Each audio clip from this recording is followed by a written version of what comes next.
La question qui se pose avec urgence est comment avons-nous enclenché un processus qui va rendre la Terre non pas de plus en plus habitable, mais de moins en moins habitable?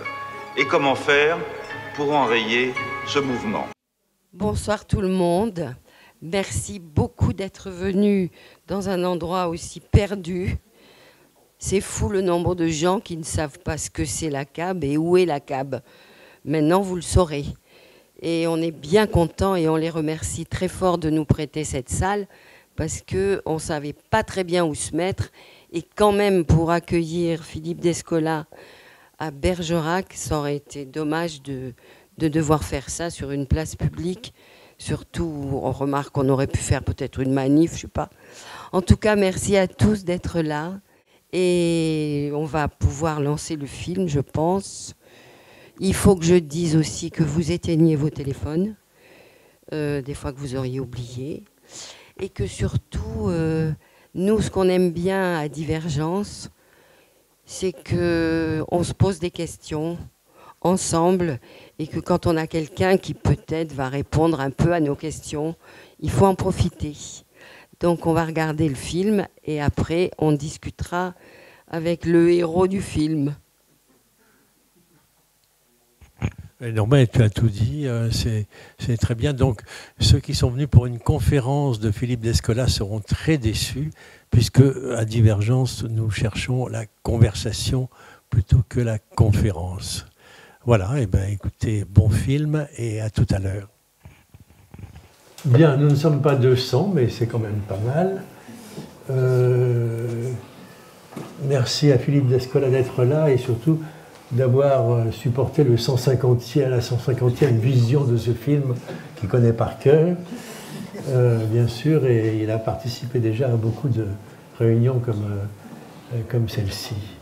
Je vais quand même lui laisser la parole, bien que vous êtes prévenu, ça ne sera pas une conférence, mais je vais quand même lui laisser la parole pour savoir si peut-être il a un tout petit truc à ajouter ou à préciser après ce visionnage qui, j'espère, a bien plu à tout le monde.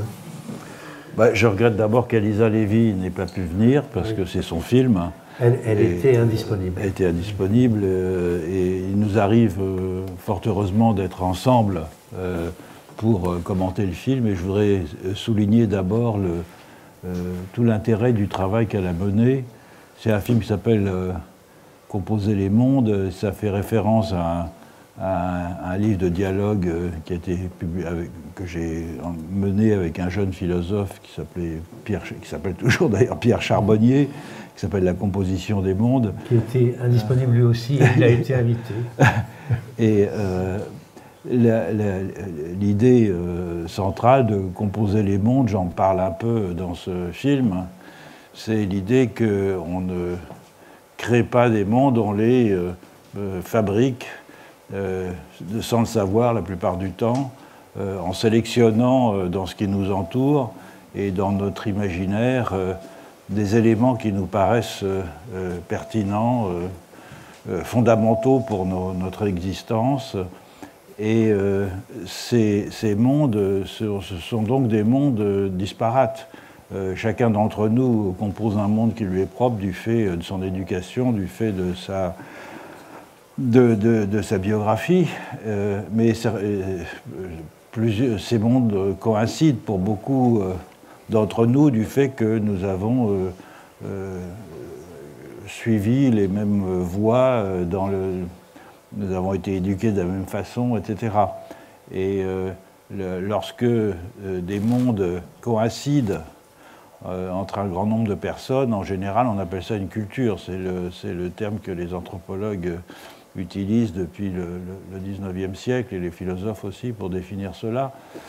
Et donc, mais cette composition, elle est faite à partir de filtres qui ne sont pas des filtres conscients, qui sont des filtres que, encore une fois, on assimile à partir des récits que l'on entend, à partir des situations que l'on traverse, et qui progressivement nous amènent, je le dis à un moment, à nous trouver à l'aise dans un bocal et à ne pas comprendre le fait que d'autres gens habitent dans d'autres bocaux qui sont très différents des nôtres. Et le rôle des anthropologues, c'est de faire le va-et-vient entre les bocaux Ils sont nulle part complètement à leur aise, ni dans le bocal où ils sont nés, ni dans le bocal où ils reviennent, ni vraiment dans le bocal où ils ont été pendant quelques années. Mais ce qui compte, c'est pas tellement d'être à l'aise dans le bocal, ce qui compte, c'est de faire jouer, au fond, les rapports entre ces mondes. Et c'est ce que ce film essaye de montrer.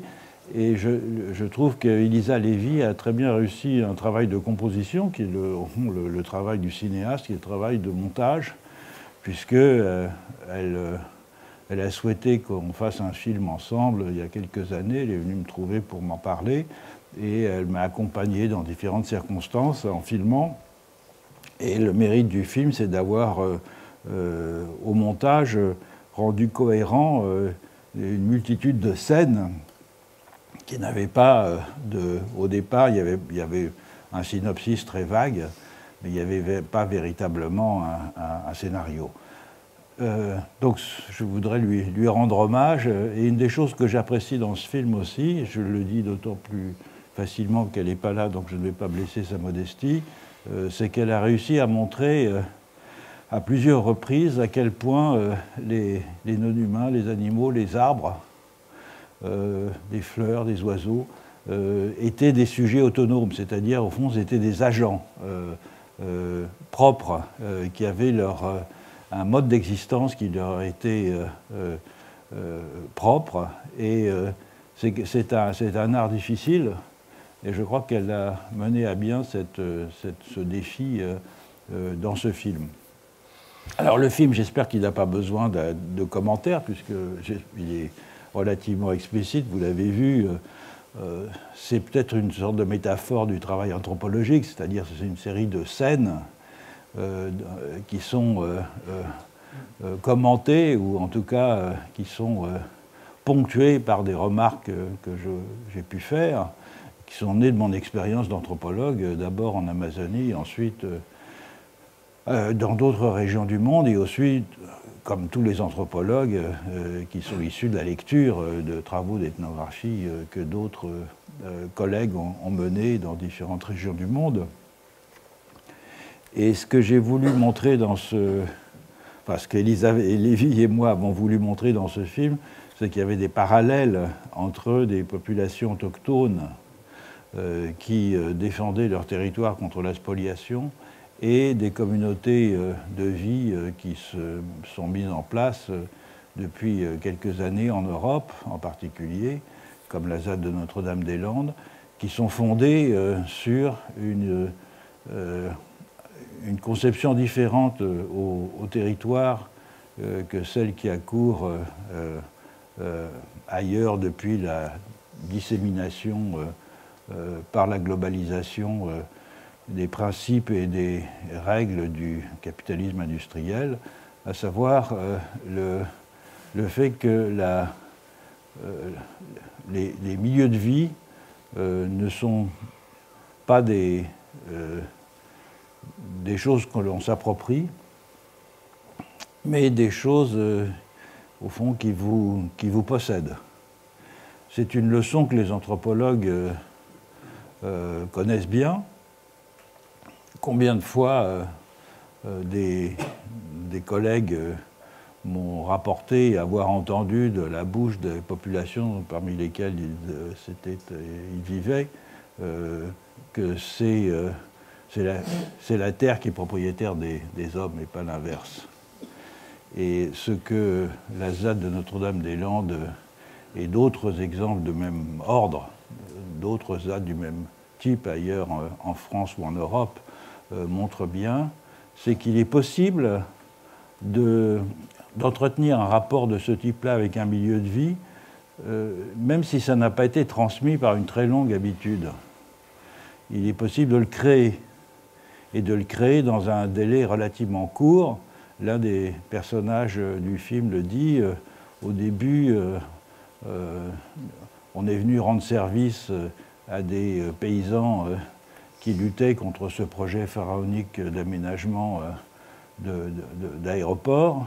Et petit à petit, on s'est senti accueilli par ce lieu et destiné à le faire vivre en l'habitant d'une certaine façon qui n'était pas celle qui était dominante tout autour, mais en s'identifiant très profondément aux plantes, aux animaux, au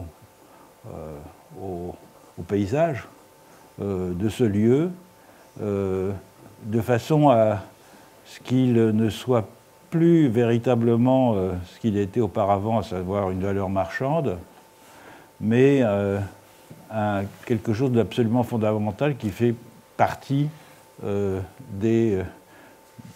véritablement de la personne des gens qui habitent cet endroit. Bon, ça, c'est une façon, encore une fois, pour nous assez familière d'habiter. Quand je dis pour nous, les anthropologues, la formule classique de Notre-Dame-des-Landes, nous ne défendons pas la nature, nous sommes la nature qui se défend, c'est quelque chose qui pourrait être dit sous cette forme-là par de nombreuses populations autochtones, et qui l'a été dans certains cas d'ailleurs. Et ce que j'ai trouvé intéressant en visitant Notre-Dame-des-Landes, c'est cette convergence. Et cette convergence, elle est aussi, au fond, un message d'espoir politique, c'est-à-dire qu'une autre façon d'habiter des territoires est possible, même si elle est ultra minoritaire en termes de nombre de personnes, c'est moins de 200, même si mes souvenirs sont bons, c'est 180, en termes de manière d'habiter des territoires, mais qui peut faire tache d'huile, qui peut servir d'illustration exemplaire à une façon alternative de vivre la condition humaine, et qui est moins éloigné de nos habitudes que peuvent l'être les façons d'occuper un milieu de vie du type de celles que les Achuars ou d'autres populations en Amazonie ou ailleurs en Nouvelle-Guinée ont expérimenté. Donc ça rend plus familier un projet politique alternatif très très différent des habitudes que nous avons prises. J'étais très frappé d'entendre Gabriel Attal ces jours derniers au Sénat dire ici c'est pas la ZAD. Et je crois que ça en dit beaucoup. C'est un jeune homme en fait, bien sur lui, hein, il a une trentaine d'années, mais dans sa tête c'est un petit vieux. C'est-à-dire que c'est quelqu'un qui est incapable de comprendre au fond ce qu'est une expérience politique du type de celle de la ZAD. Et effectivement, moi je préfère vivre dans une ZAD qu'au Sénat, de manière générale, mais là n'est peut-être pas tellement la question. La question c'est qu'ils ont inventé une forme de démocratie qui est fondée sur le respect de chacun, sur la recherche permanente d'accommodement. Plusieurs des personnages de la ZAD le disent, qui rappellent effectivement la manière de faire, de procéder que j'ai pu rencontrer en Amazonie et qui ont été décrites ailleurs par des ethnologues dans des populations autochtones. C'est pas tellement une question de démocratie, même d'égalitarisme, c'est l'attention à autrui, à ne pas, en fond, empiéter sur les voisins et à rechercher non pas tant le bien commun, parce que c'est un peu une abstraction, le bien commun, que de rechercher ce qui est le mieux pour tous, ce qui n'est pas tout à fait la même chose. Parce que le bien commun, c'est une sorte d'idéal abstrait, un peu philosophique, moral, qui peut être résumé en quelques phrases. On a étudié ça en philosophie jadis, mais alors que ce qui peut convenir à tous, c'est quelque chose qui se construit au jour le jour, dans des débats qui sont quelquefois assez longs. Effectivement, la phrase de Gabriel Attal évoque peut-être le fait que les assemblées des ZAD ou les assemblées dans des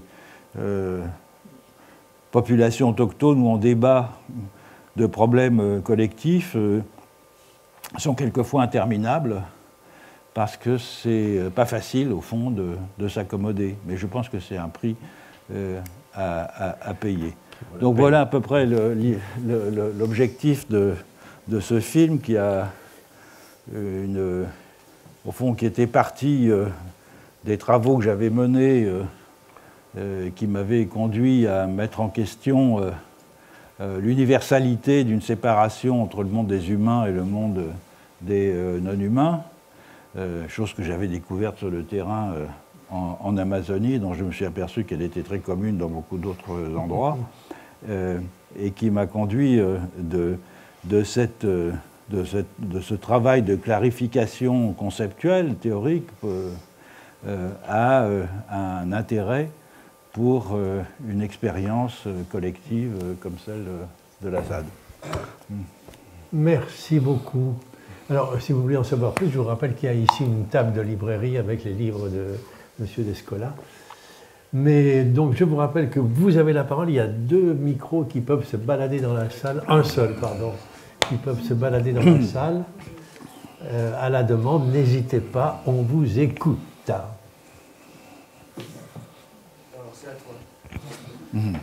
Oui, moi j'ai regretté un peu qu'on ne donne pas la parole, ou peut-être n'ont-ils pas voulu la prendre, aux habitants, parce que les gens qu'on a vus, c'est les nouveaux habitants.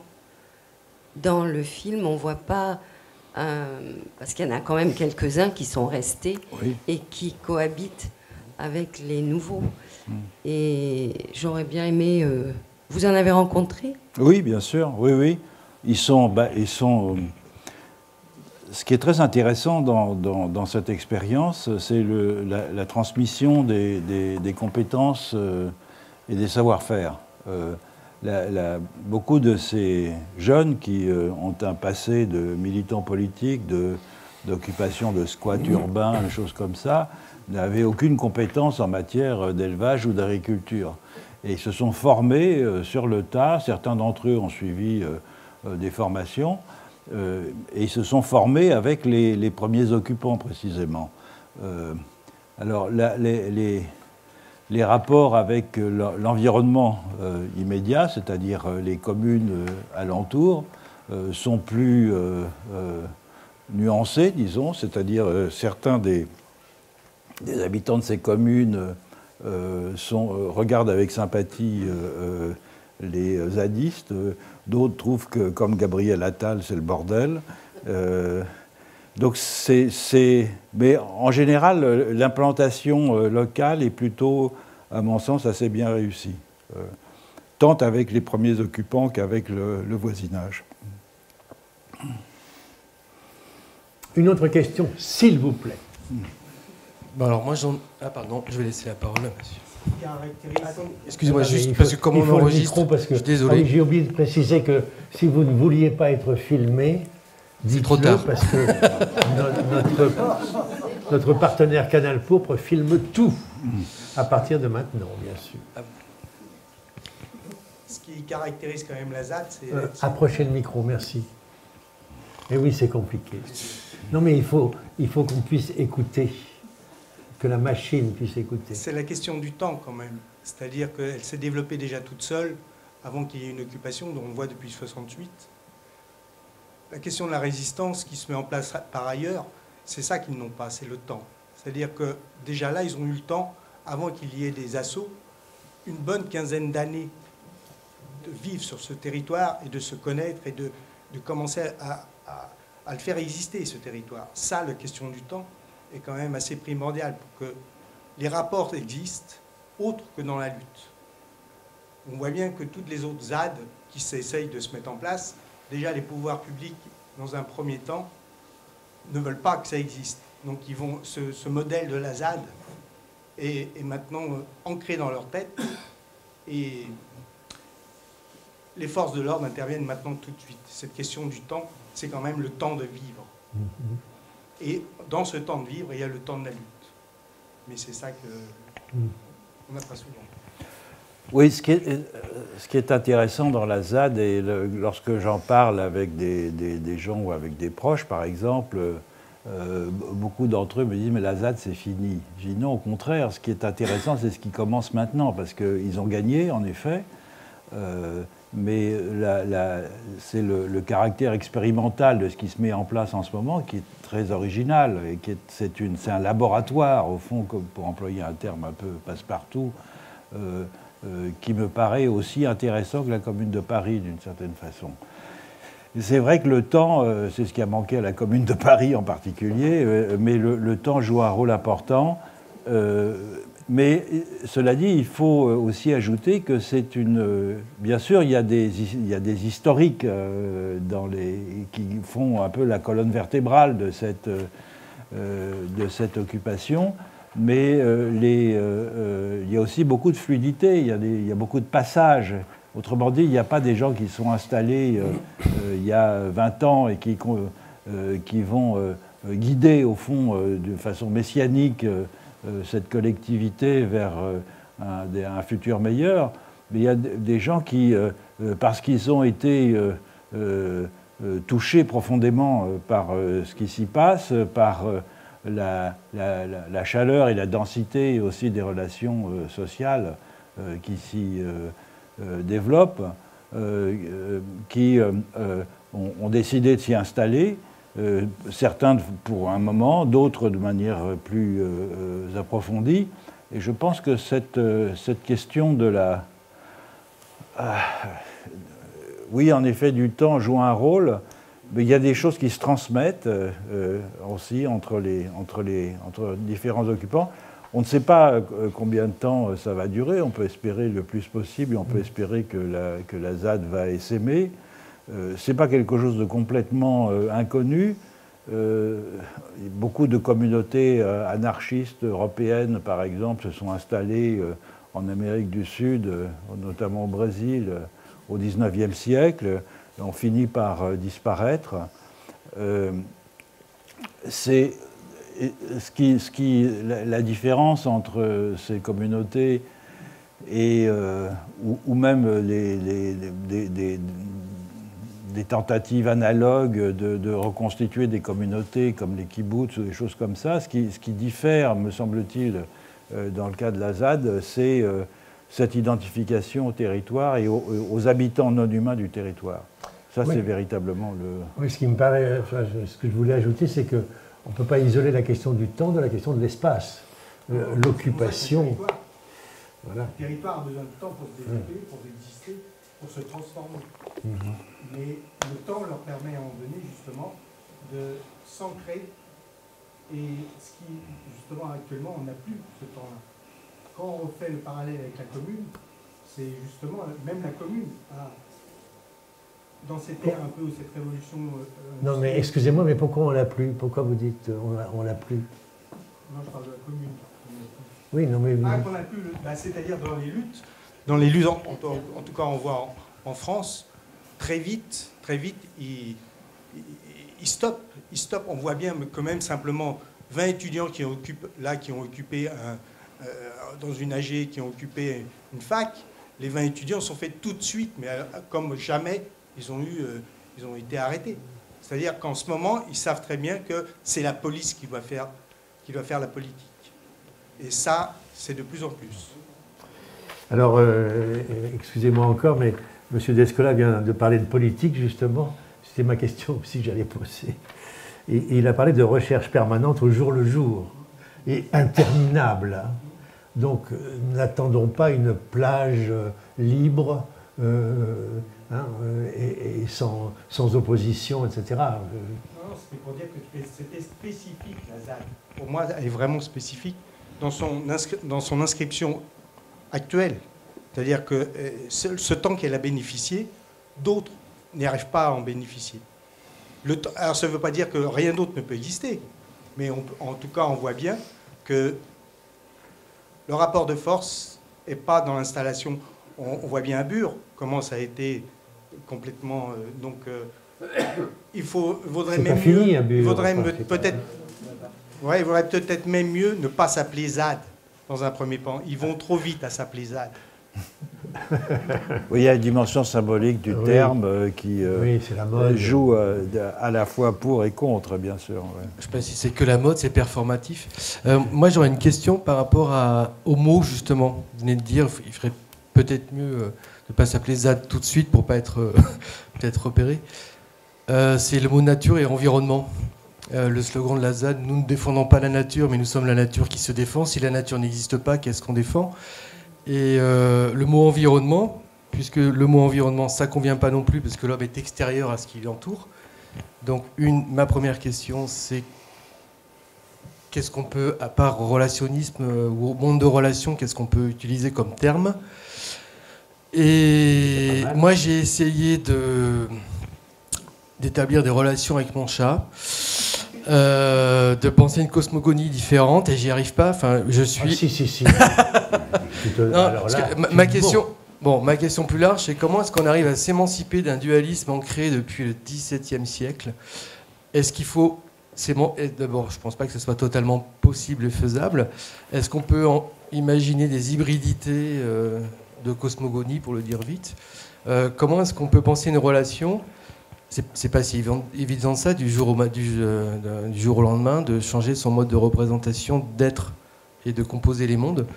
Donc si vous aviez des pistes, moi je suis preneur. Je pense que c'est... alors, un mot sur la terminologie. Effectivement, il n'y a pas de terme véritablement satisfaisant. J'emploie à l'occasion non-humain pour éviter d'employer le terme nature, mais ce n'est pas non plus satisfaisant parce que c'est un terme qui définit par privation d'humanité et donc dans lequel l'anthropocentrisme est immédiat.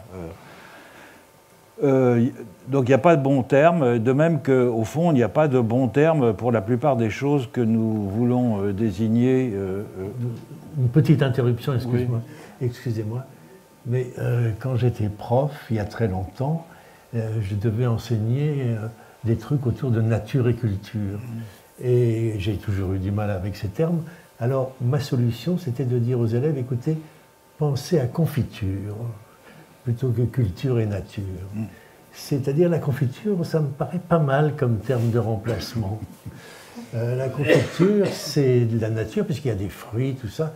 Et puis aussi, c'est vachement culturel, quoi, la confiture. Hein. Oui, mais le problème, c'est que vous réintroduisez comme ça, subrepticement, l'opposition entre nature et culture. Parce que confiture, il y a cum dans confiture. Oui, je sais, mais vous avez les matériaux de base qui sont les fruits, et puis la pratique culturelle de les cuire et de les transformer. La confiture dépasse le truc et on la bouffe sur les tartines, quoi.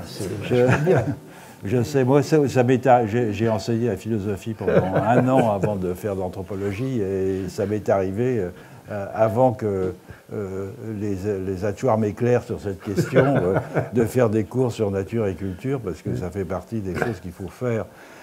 Donc, terminologiquement, on est en fait à l'intérieur du naturalisme condamné à employer des termes qui qui ont commencé qui ont forgé des éléments de notre. Nous avons forgé des concepts, plus exactement, qui désignaient des éléments qui devenaient perceptibles à partir du XVIIe et du XVIIIe siècle. Et nous leur avons prêté une universalité qu'ils n'ont pas. C'est exactement la même chose pour société. Société, c'est un concept tardif, au fond. Hein. En latin, societas, c'est une association d'humains. Ce n'est pas une société au sens de Durkheim, c'est-à-dire quelque chose qui est extérieur et supérieur à chacun des éléments qui la composent. Donc lorsque nous parlons... c'est très difficile de ne pas parler de société. Moi, je parle de plus en plus de collectif parce que le collectif ne préjuge pas de la composition des éléments qu'il forme. Et donc, l'expérience de l'anthropologue, c'est qu'il y a des collectifs de toutes sortes et des collectifs dans lesquels il y a simplement des humains, ce sont les sociétés. On a inventé ça, effectivement, et on l'a théorisé avec les grands textes de la sociologie et de l'anthropologie à partir de la fin du XIXe siècle. Et puis, il y a des compositions complexes qui sont d'ailleurs pas si anciennes que ça, puisque au Moyen-Âge, on avait composé des cosmologies dans lesquelles humains et non-humains former partie d'un même tout. C'est pour ça qu'on pouvait se permettre de faire des procès d'animaux, parce que des règles communes s'appliquaient aux humains et aux non-humains. Et je pourrais continuer les concepts, à énumérer des concepts qui sont inadéquats pour penser d'autres réalités que la nôtre, que celle des modernes, et même pour penser la réalité qui est en train d'émerger, qui est celle de l'Anthropocène, dans laquelle les humains forment une partie en tout cas des forces qui s'exercent dans la nature. Et donc cette opposition entre les deux n'est plus pertinente pour parler de la situation présente. Ok. D'autres questions peut-être? Ah oui, les conseils peut-être. Oui, parce que à part bouffer les croquettes, voilà, j'essaie de... Ah, et des questions. Attendez, prenez le micro. C'est pas dans le sentimentalisme ce que je vais raconter. C'est vrai que c'est difficile à expliquer parce que tout de suite on tombe dans quelque chose qui n'est pas compris. Mais bon, je circule relativement souvent et quand je passe au bord de la Dordogne, il y a des endroits où on commence à couper des arbres. Il y a quelque chose en fait que je ressens qui est, je suis pas mystique, hein, que je ressens comme un arrachement. Bon. Et l'autre jour, j'entends un témoignage d'une personne qui racontait le remembrement dans sa région d'enfance. Et c'est ce que j'ai vécu aussi, puisque je suis issue du milieu rural. Et la nature, enfin, bon, l'environnement qu'on voit à Notre-Dame-des-Landes, c'était le mien, enfin, le machin, le truc, le réel, en fait, de là-bas.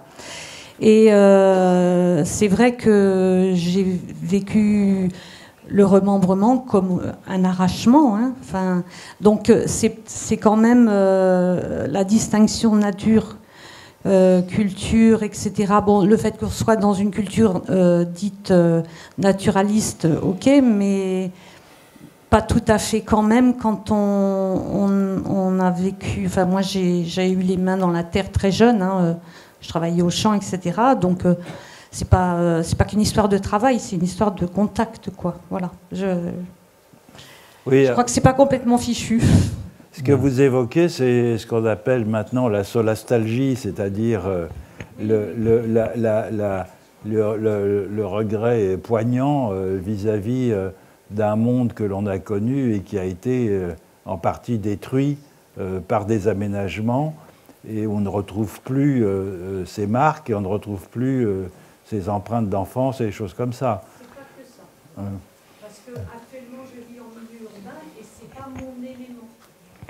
C'est pas qu'une nostalgie, c'est un besoin en fait. Oui, bien sûr, mais c'est pas de la nostalgie. Hein, mais la solastalgie, c'est pas de la nostalgie, c'est le sentiment poignant d'une rupture par rapport à une façon de vivre dans un milieu que l'on a connu à une certaine époque et dont on a le souvenir et qui contraste avec la façon qu'on a de vivre dans ce même milieu s'il a été en partie détruit. Donc c'est un peu différent. C'est pas la nostalgie pour un monde de l'enfance, c'est pas la nostalgie pour un monde perdu. C'est la prise de conscience qu'un milieu a été profondément transformé, qui ne correspond plus aux émotions et aux sentiments et à l'appréhension sensible qu'on en avait à une certaine époque. Et ça je pense que tout le monde parle à son chat de toute façon, c'est normal. Ça ne fait pas de nous des animistes, parce que pour devenir animiste, il faut en outre avoir été exposé à toutes sortes de récits dans son enfance qui font des chats plus que des chats, c'est-à-dire des êtres qui se voient comme des humains et qui viennent vous visiter en rêve pour vous raconter des histoires, etc. Le chat botté. Non, mais ça c'est un conte, c'est différent. Le chat botté, ça parle des humains, ça ne parle pas des chats.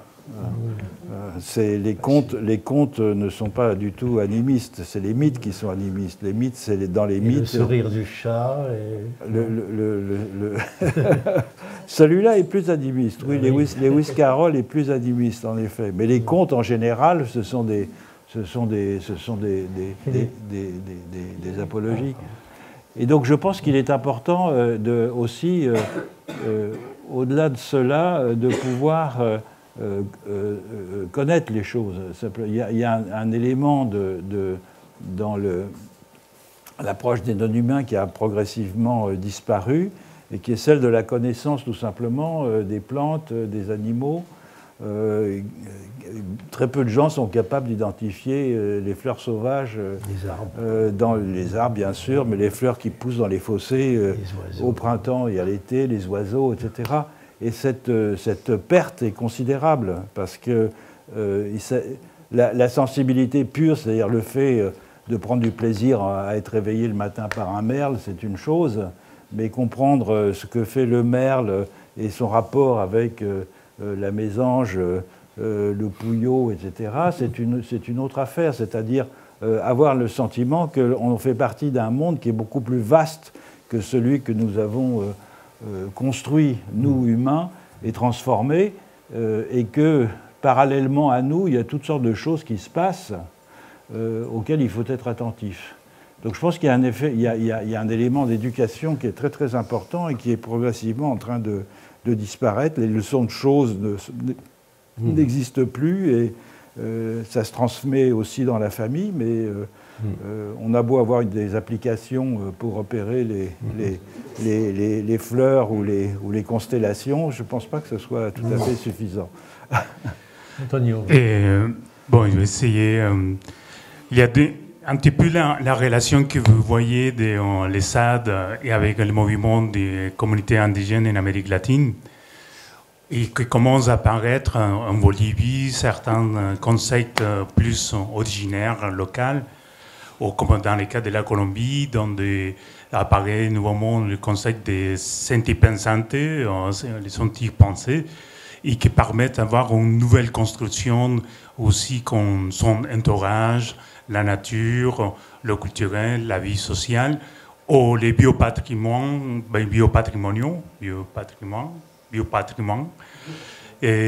qui permettent un petit peu reconstituer une condition d'égalité sur les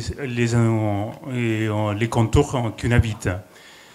Et là, dans les SAD qu'on voit dans les films et au documentaire, je vois encore quelque chose que vous disiez indirectement. Il y a un romanticisme aussi sur la façon de possession de la terre. Est-ce qu'on peut dire que la globalisation il nous a construit dans un modèle de comment on doit agir socialement et dans la révolution, dans la résistance et dans la façon de posséder la terre? Alors, je pense qu'il y a un phénomène qui est très intéressant en ce moment, c'est celui qui consiste à donner une personnalité juridique à des milieux de vie. C'est un mouvement qui s'est répandu un peu partout, qui souvent est le fait de populations autochtones. L'un des premiers exemples qui vient à l'esprit, c'est celui de la rivière Wanganui en Nouvelle-Zélande. Mais il y a aussi le Rio Trato en Colombie, il y a la rivière Magpie au Québec, le Mar Menor en Andalousie, etc. Et ce sont des milieux de vie qui ont une personnalité juridique en ce sens qu'ils ont, comme un syndicat ou une entreprise, la capacité d'aller en justice pour défendre leurs droits. Ce qui est intéressant dans ce mouvement, qui est en train, encore une fois, de se développer, il y a eu, à l'initiative de Camille de Toledo, les parlements de Loire pour essayer de donner à la Loire un statut de ce type-là. Ce qui me paraît intéressant, c'est le fait que ce n'est pas un cas où on donne des droits à la nature. La Constitution de l'Équateur, en 2008, dans son préambule, a donné des droits à la nature, virgule, ou Pachamama, la nature et la Pachamama, ce n'est pas vraiment la même chose, mais enfin, c'était une façon de transcrire précisément, de traduire dans une réalité locale un concept comme la nature, mais je crois que ce n'est pas du tout la même chose. Mais le résultat a été nul, c'est-à-dire qu'il y a quelques cas dans lesquels des communautés d'intérêt sont allées en justice pour protéger la disparition ou le fait qu'une ressource a été affectée, mais pas beaucoup. Parce que la nature, encore une fois, c'est une abstraction. Donc, on peut donner des droits à quelque chose qui n'existe pas, c'est un problème. Alors que donner des droits à des milieux de vie, c'est très concret. Ce sont en général des bassins versants, d'ailleurs. Et sur ces bassins versants, il y a des occupants humains et non humains. Et le principe, c'est de donner à certains de ces occupants humains la capacité de représenter le milieu de vie dans sa totalité, pas les non-humains, pas des animaux ou des plantes, mais le milieu de vie dans sa totalité en justice. Là où ça pourra devenir intéressant, ce n'est pas encore le cas, c'est quand cette personnalité juridique, ce sera l'équivalent de ce qui a fondé le droit moderne, c'est-à-dire la capacité, ce que Macpherson appelait l'individualisme possessif, théorisé dans la philosophie politique anglaise chez Hobbes, chez Locke et chez d'autres, c'est-à-dire l'idée qu'on on peut être un citoyen et entrer dans des échanges économiques parce qu'on est propriétaire de soi-même. L'idée qu'on est propriétaire de soi-même chez les humains, et que chez les humains. C'est ça le fondement, au fond, de la philosophie politique contemporaine. Que des milieux de vie puissent être propriétaires d'eux-mêmes, à ce moment-là, introduirait une situation intéressante parce que cette propriété d'eux-mêmes pourrait entrer en conflit avec ce mouvement très ancien qui s'est développé en Europe d'appropriation des communs par des individus et des collectifs, qui a commencé avec le mouvement des enclosures en Angleterre et qui continue maintenant. L'affaire de... Vous évoquiez, quelqu'un évoquait l'affaire des méga-bassines, par exemple, l'appropriation de l'eau continue à l'heure actuelle de façon continue, comme il y a plusieurs siècles, l'appropriation des pâtures, des forêts et des choses comme ça. Donc c'est un mouvement continu d'appropriation des communs, et la personnalité juridique qui permettrait à un milieu de vie d'être propriétaire de lui-même serait intéressant parce qu'elle viendrait renverser complètement cette situation d'appropriation qui, jusqu'à présent, va toujours des humains vers les non-humains. Et ça, je pense que c'est un phénomène qu'il faut surveiller attentivement. En plus, il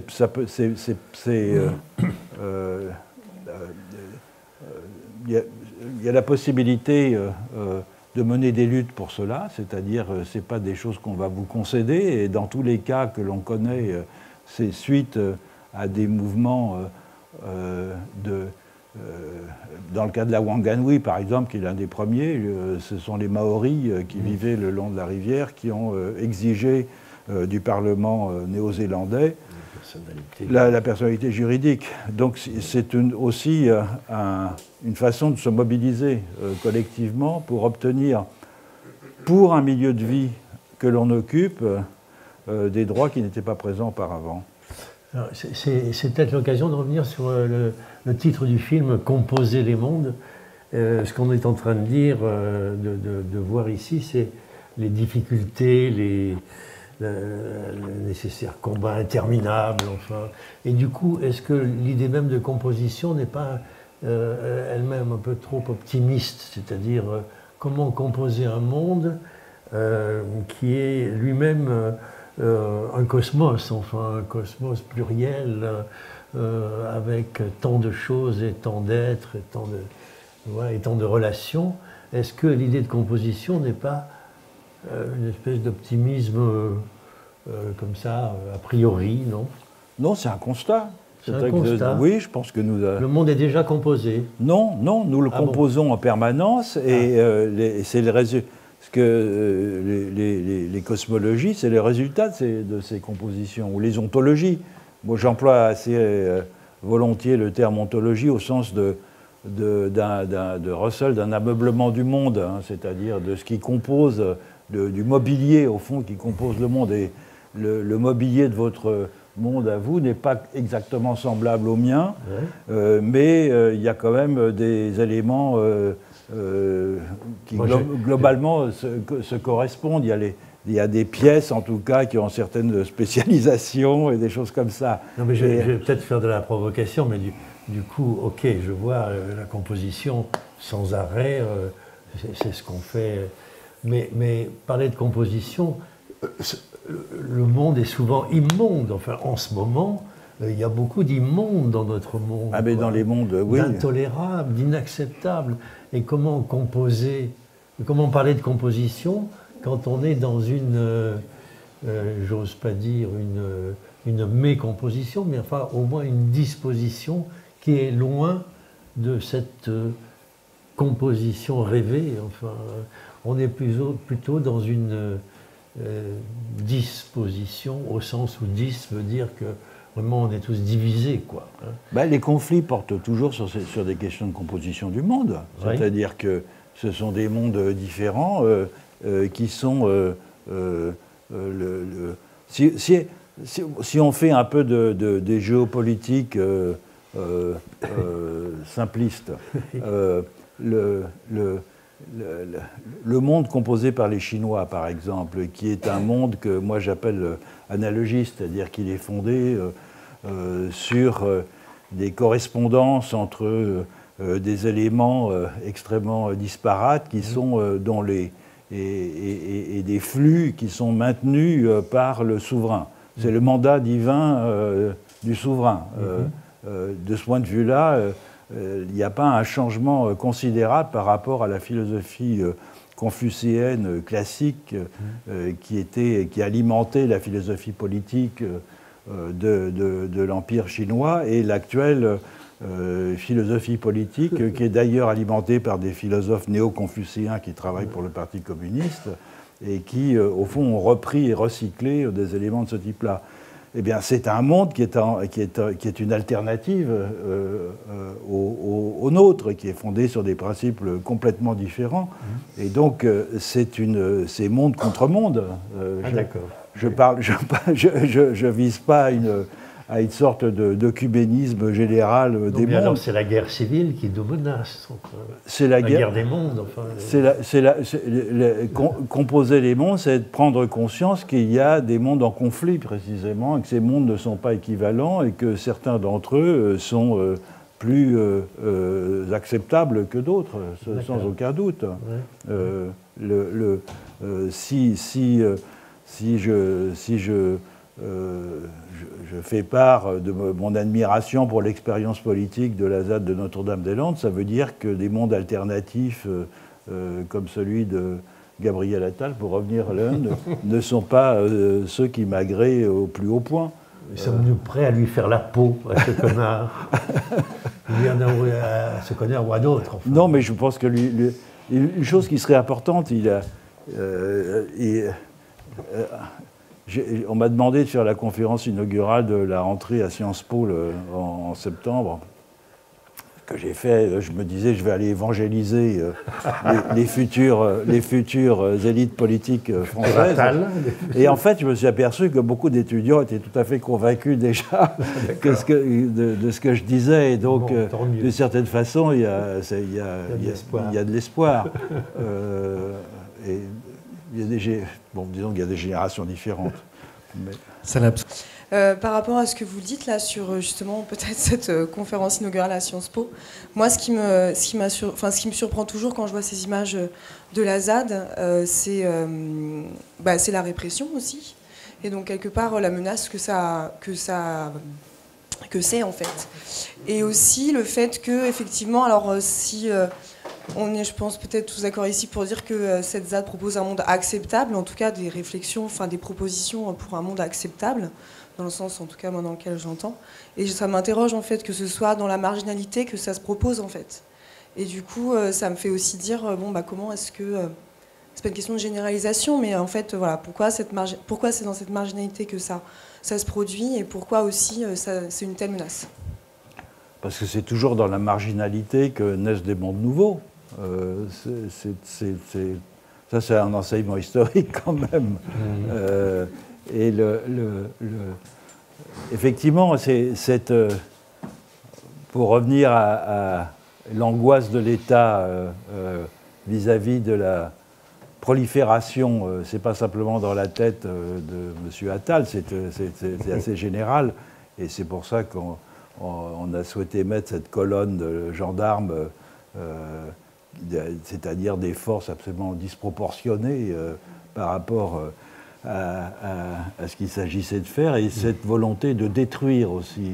C'est un habitat précaire, et comme c'est précaire, on ne ferait pas ça avec une zone pavillonnaire. C'est précaire, et pourtant c'est une façon d'habiter les lieux qui est très significative. Et donc, mais il faut détruire cela de façon à ce qu'aucune trace de cette expérience ne puisse subsister. Mais ça a raté, voilà. Et ça a raté parce que ça rate souvent. Pour prendre des exemples historiques, qui aurait imaginé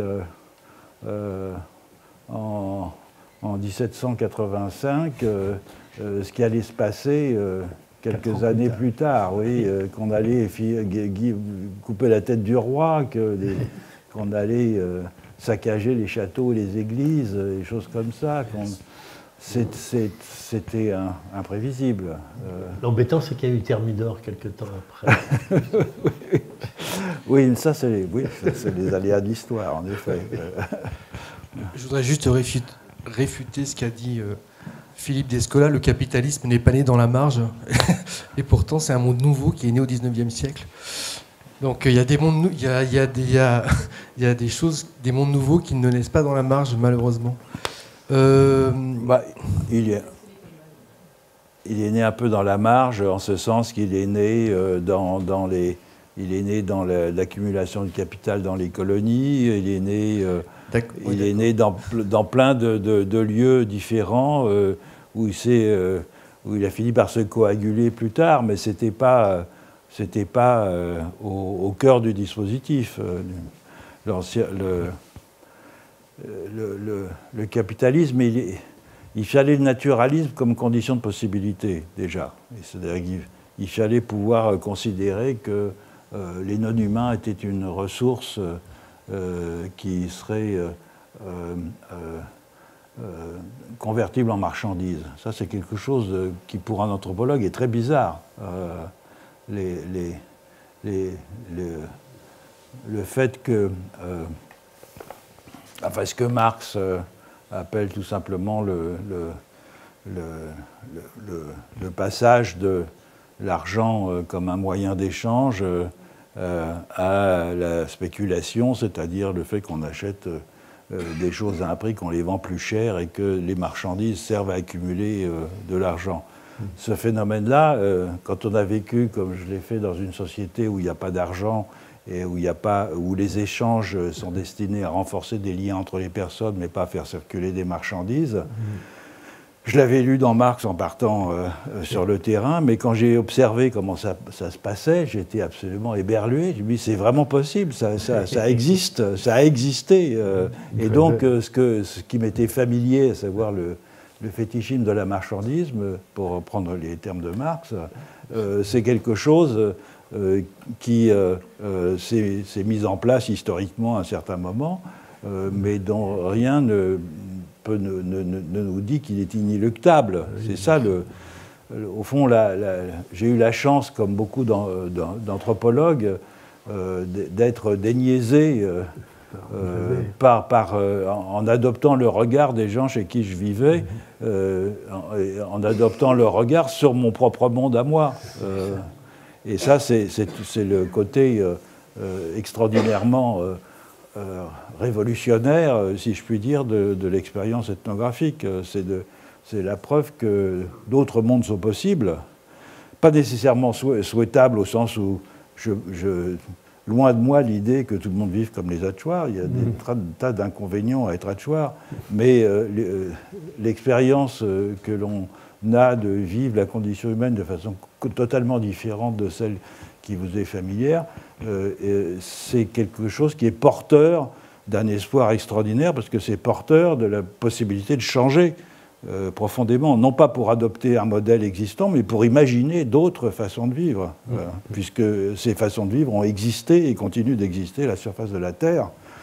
Alors justement, excusez-moi, dans votre livre, je pense à ça, vous avez été, vous, catapulté par votre expérience chez les Hachoirs, mais dans l'ethnographie des mondes à venir, vous dites que les Hachoirs sont aussi catapultés par la cosmogonie moderne ou dualiste, puisque les enfants vont à l'école et qu'en fait ils se retrouvent entre deux mondes. Est-ce qu'on sait aujourd'hui, je crois que vous dites qu'on ne sait pas exactement ce que les enfants vont choisir, comment ils se représentent les mondes entre le monde de la cosmogonie animiste et puis le monde qu'on leur apporte via l'école, ou même, c'est un petit peu réducteur ce que je veux dire, mais on voit dans le film un Hachoir qui a un MacBook Pro. Donc, qu'est-ce qui se passe entre ces deux choses qui se catapultent? Est-ce que vous avez des éléments? Alors, ce qui se conserve, c'est un ethos, c'est un type de comportement. On ne le voit pas dans le film, et la personne qui me passe la parole, c'est un jeune Hachoir que j'ai connu, il était grand comme ça, il jouait avec mon fils, et il est devenu le leader de l'organisation nationale en Équateur de tous les autochtones, de tous les indigènes.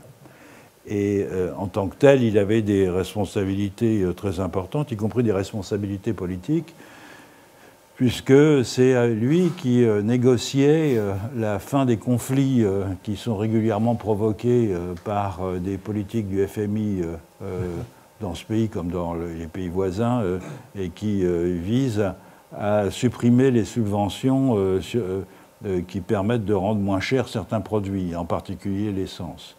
Donc depuis des décennies, en Équateur, forcés par le FMI, les gouvernements de droite comme de gauche augmentent ou suppriment les subventions pour les prix de l'essence, et ça aboutit à un soulèvement généralisé. Les routes sont barrées, les villes sont occupées, etc. Et les autochtones sont au premier rang de ces manifestations. Et pour que ça s'arrête, il faut qu'il y ait un médiateur. Ce n'est pas des partis politiques, ce n'est pas des syndicats, c'est l'organisation nationale des autochtones, et qui, en l'occurrence, était dirigée par un Hachoir. Donc ce garçon, il est complètement dans le mode moderne. Il a un Mac Pro aussi, un téléphone portable, il va à Genève et à New York. Et en même temps, il se comporte dans ses négociations, dans ses capacités de mobilisation politique, comme son grand-père que j'ai connu, qui était un grand guerrier, qui réussissait à créer des factions et à fédérer autour de lui, par la parole en particulier, des groupes politiques, donc à faire corps. Donc, de ce point de vue-là, il ne sait certainement pas ce que son grand-père savait en matière de savoir, par exemple, botanique ou éthologique, mais il a conservé un certain type d'attitude. Donc oui, il y a des pertes, il y a des transformations, il y a des hybridations, bien sûr, partout. Mais ces hybridations ne veulent pas dire nécessairement des pertes au sens où font ce qui permet aux gens de vivre ensemble en partageant des valeurs communes va disparaître. Sans transformation, pas de tradition. Est-ce qu'il y a d'autres questions? Oui. Oui. Ce dont vous êtes en train de parler me rappelle tout à coup ce livre qui s'appelle Les souffles d'Amazonie, que vous devez certainement bien connaître. Et je m'intéresse beaucoup à la musique. Et il y avait une description dans ce livre qui était vraiment extraordinaire. Ça veut dire que quand, on peut dire un village, quoi, avait sa propre musique, bon, déjà ils fabriquaient leurs propres instruments, qui allaient servir qu'une seule fois, et puis après on les jetait, donc les accords étaient tout à fait, on peut dire, les fréquences du moment, etc. etc. Ils ne s'embarrassaient pas comme nous de ces échelles de valeurs sur la beauté du son, et la régularité des fréquences, etc. Tout ce blabla de la culture occidentale.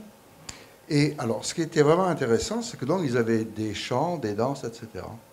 Et quand ils recevaient les villages voisins, s'ils n'étaient pas trop nombreux, et ils se faisaient un petit compromis comme ça entre eux, donc ils arrivaient un peu à, entre guillemets, s'accorder, mais pas trop quand même. Un petit bœuf.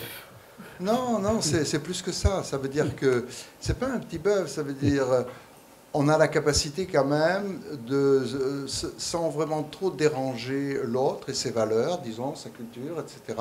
Mais on trouve un petit point commun. Et puis, par contre, quand ils invitaient 3, 4 villages, là, il n'y avait plus rien. C'est le chaos. Mais le chaos existe. Le chaos existait. C'est pour ça que ce dont on soulève le monsieur avec son ordinateur, etc., nous, on le décrypte tout de suite comme une contradiction.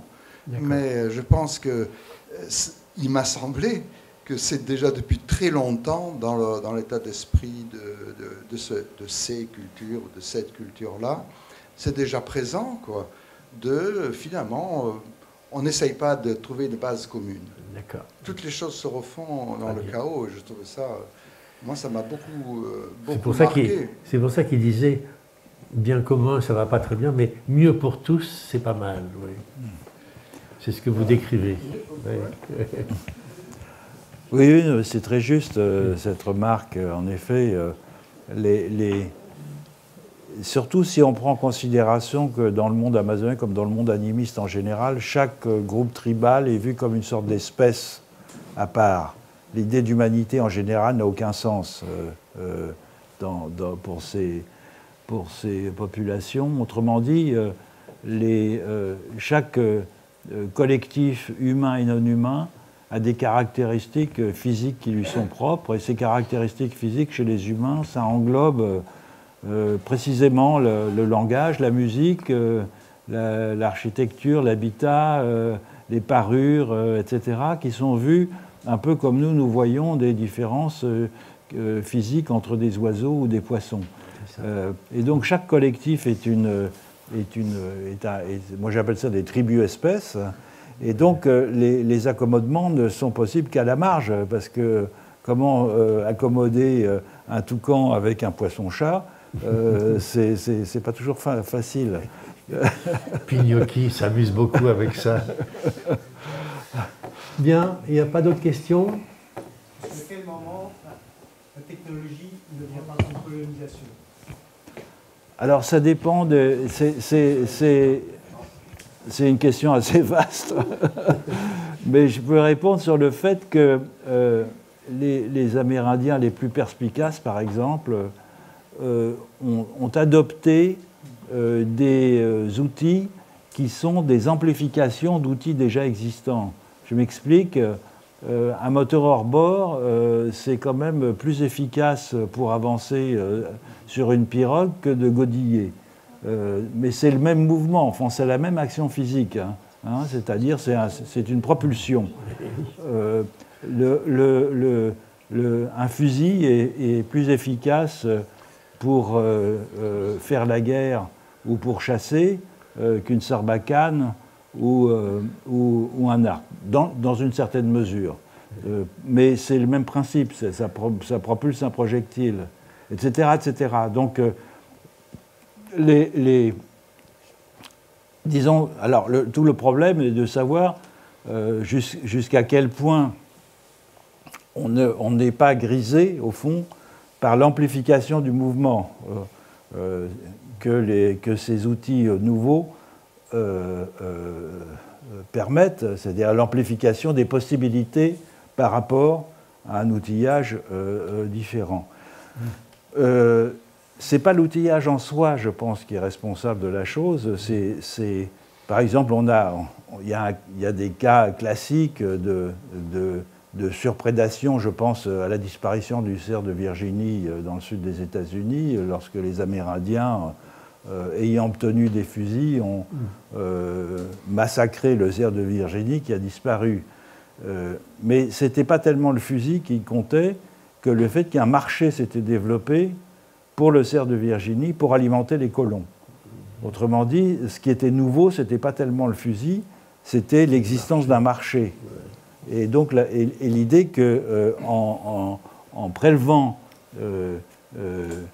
des animaux, on pouvait les transformer leur chair en valeur marchande et sans imaginer des limites possibles. Voilà. Ça, c'est un des actes de répercussion, mais tel qu'un moteur hors bord, une flèche qu'on envoie dans un arbre a un seul acte, donc peut-être de tuer une bête. Mais un fusil peut avoir d'autres actes. Un hors-bord peut avoir d'autres actes, c'est-à-dire pollution, des répercussions comme ça, qui font que chaque objet n'est pas égal à un autre objet. Chaque technologie n'est pas égale à une autre technologie. Oui, encore une fois, c'est pour ça que je dis que c'est une question vaste et on ne peut pas répondre d'une manière générale. Mais les Hatchoirs, grâce à un jeune Américain qui a monté une petite ONG pour ça, ont installé un système de pirogue, de pirogue-bus, avec un moteur hors-bord alimenté par des panneaux solaires. Alors c'est pas mal les panneaux solaires parce qu'il fait très chaud sur les rivières et là il n'y a pas de pollution précisément les rivières chez les Hatchoirs sont navigables mais on ne peut pas accéder chez eux par les rivières parce que l'amont des rivières n'est pas navigable. Et donc ils ont ce dispositif remarquable qui fait qu'on peut accéder chez eux par des petits avions monomoteurs sur des pistes qu'ils contrôlent et après eux peuvent se déplacer le long des rivières de façon plus commode qu'avant, à l'époque où il fallait aller à la perche, à la gaffe ou en godillant à la pagaie, par ces dispositifs-là. Donc ça a été adopté avec enthousiasme. Rien d'autre ? On va boucler la boucle. Non, c'était pour pas que tout le monde reparte sans projet de réflexion. Merci Christine. C'est vrai, on en manquait beaucoup. Non, mais parce que, comme on a dit tout à l'heure à ce monsieur, il faut plutôt lui, il faut du temps. Et à Bergerac, il faudrait qu'on commence à réfléchir à un endroit à défendre, qui est le bord de la Dordogne, au niveau d'un barrage qui est en aval de la ville, où nos élus ont des projets pharaoniques de construire un stade en eau vive avec des gradins de 3000 places et une berge complètement défoncée. Voilà. Alors, évidemment, on ne pourra pas s'y installer pour vivre, se construire des cabanes. Je ne suis pas sûre, il n'y a pas la place, mais on peut commencer à réfléchir comment défendre ce milieu naturel qu'est la Dordogne des assauts, des affreux. Voilà. Merci. Il faut s'allier avec les Ragondins. Les Ragondins. Merci à tous et à la prochaine.